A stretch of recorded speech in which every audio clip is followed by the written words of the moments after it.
Hey guys, real quick. So the camera ran out of battery, so I had to do this the old narration style, and so there's going to be a lot of weird-looking images or just pictures, whatever. So enjoy the pictures, but please listen to the narration. I've got a lot to say, and anyway, sorry for that, and hopefully you'll enjoy the rest of the video. Thank you. Hello, my name is Steve Gearhart, and this is the Unagi Observer. Thank you very much for stopping by and watching. I appreciate it very, very much. Today is the last episode of this season. This does not mean that I won't be having videos coming up in the following weeks. It's just as far as the regular season goes, we are pretty much over. This is the last one for 2019. And it has been a year. It's been a very challenging year. But before I get into that, just to let you know that I'm going to give a recap of the year.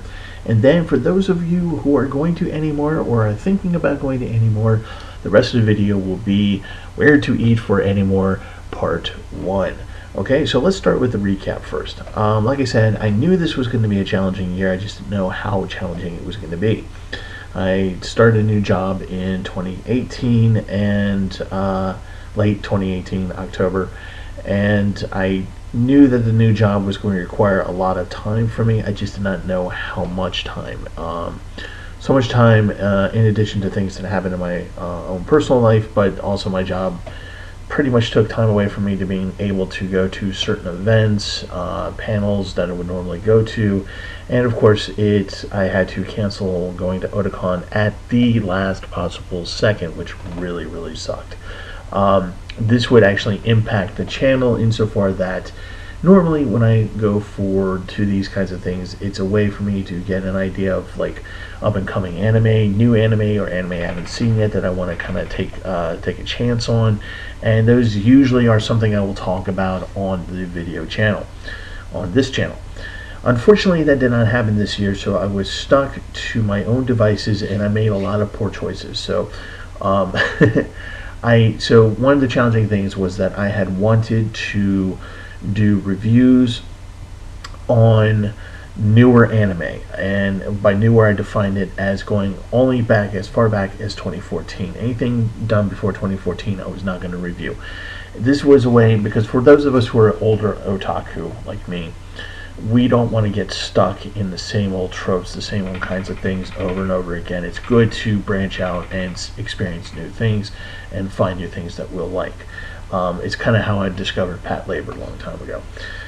Anyway, so since I didn't have a good way to guide me towards those things, I did watch anime, I did watch newer anime, except that most of it was pretty bad. And I'll get into it next season because it has to do with streaming services. So a lot of the anime that I watched came off of Netflix and other streaming platforms. And it's just that the anime that is currently being made for Netflix or platforms like Netflix are really not that good. Again, that's an episode that's going to happen next season, early next season, kind of talk about that and the future of anime.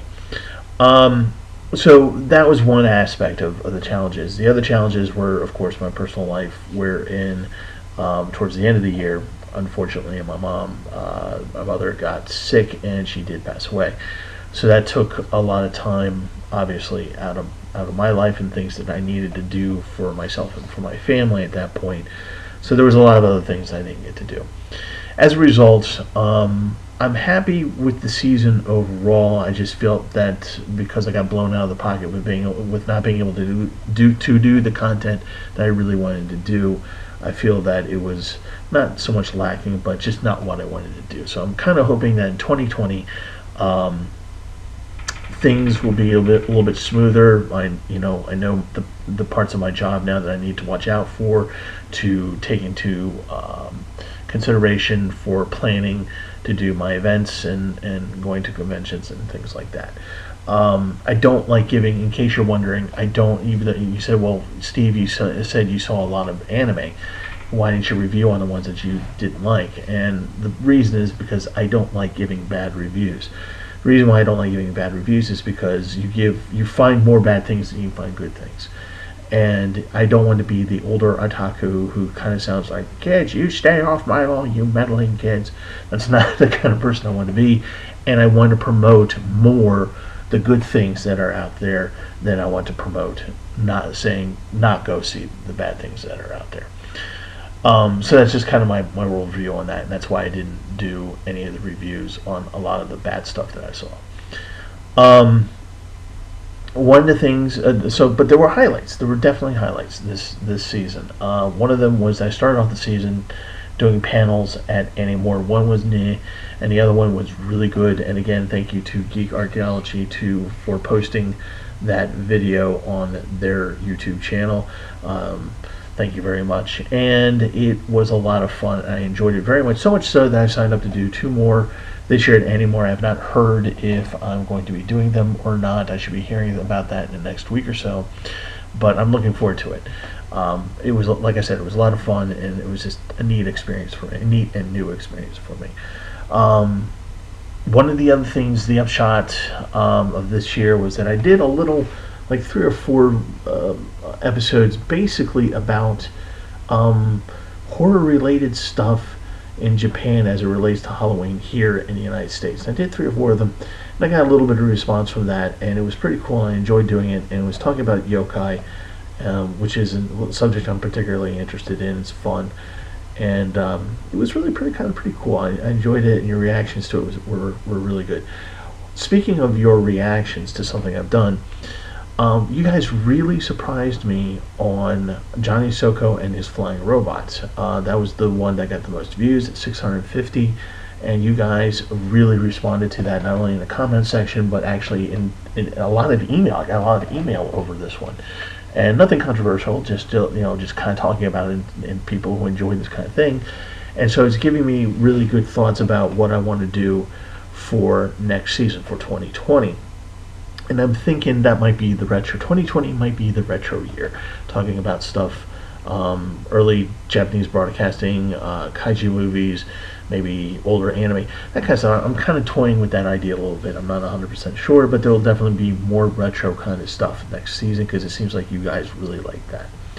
And of course, the other really big cool thing that happened was that you wonderful people got the channel up to over 100 subscribers, over 100 subscribers, and that makes you guys so awesome, so cool. We really worked hard to get to that goal, and I'm so happy that we met it, and it was so much fun. I got you guys a digital taco, and you guys are amazing. It's so much fun, and it makes me really happy. I'm still happy about it. It's been a few months after the fact. I'm still happy about it, so that was really cool, and so thank you so much.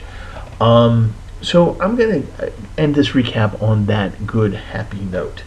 And what I'm going to say is that for next season, like I said, even though this is the end of the regular season, there's still going to be videos. As a matter of fact, if you're going to Animore or are thinking about Animore, the rest of this video is going to be talking about, is basically going to be where to eat for Animore Part 1. And I'm going to give you some kind of tips around Baltimore and that kind of thing.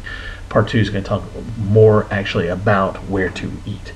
And then following with that, in January, there's going to be some odds and ends videos about Animore, and I'll probably come up with a game plan for 2020. I haven't decided if I'm going to start the season in February or if I'm going to start it in March like I did this year.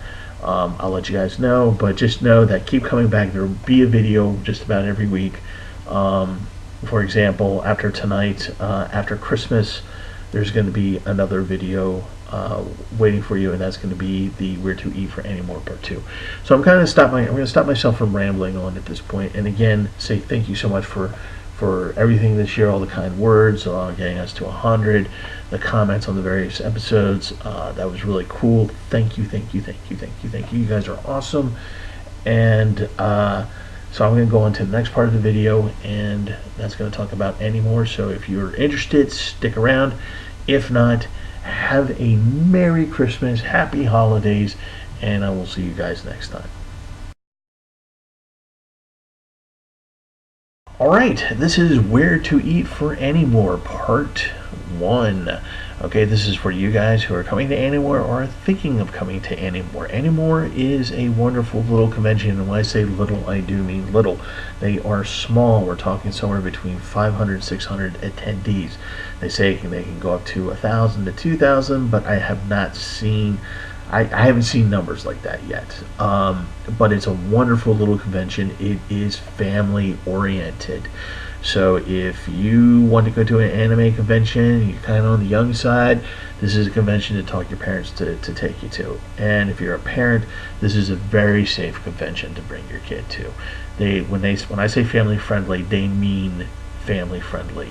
You're not going to see a lot of questionable content here. So this is just having a place to have fun, enjoy anime, enjoy gaming and LARPing, all those kinds of wonderful little things. And because Animore is such a little convention, there are no lines, and the space that they use is small, so you don't have to run from one side of the convention to the other to be on time for a panel or a video you might want to watch, or seeing some voice actor who's going to be there. So you have a lot of room. You have a lot of room in a place that is not very big to operate in. And because it's small, that means that sometimes certain levels of safety are easier to manage. For example, if you are a parent and you're worried about losing your kid in a crowd, don't. There really aren't that many crowds at Animore. And again, because the space is so small, it won't be that hard to find your kid if you do lose your kid. By the way, the parents always, as a parent, you have to understand that your kid views it as you losing them, not them losing you. That's how kids are. Anyway. So, and it's easier to provide your child with a checkpoint or a place to call in or a place to meet in case something happens. Now, because this isn't a hotel, and much like a convention center, hotels have security protocols. So there is security there. So the hotel has their own security, which they can call for the police, which will arrive very darn quickly should the need arise. So you are in a safe place is what I'm trying to tell you. And because you're in a safe place, it's going to enable you to have a lot of fun. Now, what if you have to leave the convention, whether you're a kid or not, or an adult or not, or whatever, but you have to leave the convention and you need a place to eat, you need to go to an ATM, you need to go to the pharmacy, whatever your reasons are. So what are the concerns here? Well, one of the things is that Animore happens during the winter, and as such, that means the Inner Harbor is really pretty empty in terms of this time of the year, particularly after January 1st, when there's really nothing going on in the city at that point, normally. And because of that, there's not going to be that many people walking around. During the summer, you're going to have all types of people. You also have groups of kids being groups of kids, and which means that they're obnoxious. You're not going to have to worry about that because it's cold. Now, if you're a cosplayer and you want to go outside and your cosplay is, shall we say, thin, you're going to want to make sure that you have some winter gear with you to wear if you go outside. The inner harbor of Baltimore gets pretty windy and it gets pretty cold. We're not known for snow, but we're known for cold. So just keep that in mind. Now, as you're walking around outside, I know that, out there in the world, there is a certain way that people look at Baltimore, and if you really want to irritate somebody who's from Baltimore, all you have to do is say, hey, I know everything there is to know about Baltimore because I watched The Wire. That's going to really tick people off because The Wire really shows you one facet of Baltimore, and it's really just one facet of it. Baltimore is just like any other city, but while it does have its crime problem and its gang problem, there's also a lot of good things about it as well, if you give it a chance. So what am I saying to you? I'm saying to you that there is not drug dealers on every corner. There are not drive-by shootings all the time. There is not shootouts all the time. That's television. That's not real life. So don't base your fear on The Wire or Homicide. They really only look at certain parts of Baltimore. But having said that, Baltimore is like any other major city. So what do? How do you keep yourself safe? Well, you use your common sense. Literally, use your common sense. The police will tell you that. The police will tell you two things. Use your common sense and be aware of your surroundings. People who are muggers or who are going to assault somebody are looking for opportunities to do so. If you deny them the opportunity, they're not going to attack you. So how do you deny opportunities? Very simple. If you're walking around and you are not looking at your cell phone and you are engaged with what's going on around you, meaning that you're paying attention to the stoplights, your head is constantly moving, looking at things, even if you're just marveling at the architecture or just looking at buildings or whatever, buggers take notice of that and they're not going to attack you, because odds are you may be able to see them before they act, and they don't want that, because it's better for them to take you by surprise and so they can control the situation and create a situation where you cannot defend yourself or call for help. So if you're aware of that, if you're just aware, that makes it that much harder for them to do that, so they're really kind of not invested in you. They're lazy. They're going to find someone who's looking at their cell phone and not anything else, because that's an easier target. Now, if you are traveling with someone else or with a group of people, that makes it even much harder for someone to attack you. They're not going to attack groups because usually they're by themselves. So obviously, if you use your common sense, travel in groups, be aware of your surroundings, you're really not going to have to worry about this. Plus, it's winter. Most of the time, they're not going to be hunting in the alleys because it's too cold. So what's my point? My point is that you're going to be safe. Just use your common sense and be aware of your surroundings, and you will be okay. Now, I'm going to take a quick word about riots. The riots in Baltimore happened years ago. Think about it. They happened years ago at this point. So the odds of a riot happening is pretty slim to none. Should that happen, however, like I said before, the hotel is kind of a self-contained unit, and if that happens and you're at the hotel, do not leave the hotel. Do not leave the convention area. You will be safe there. It's kind of like a convention center. They lock down and they make sure anyone who's inside is protected. So you will be fine. You will be okay. But the odds of a riot happening are pretty small.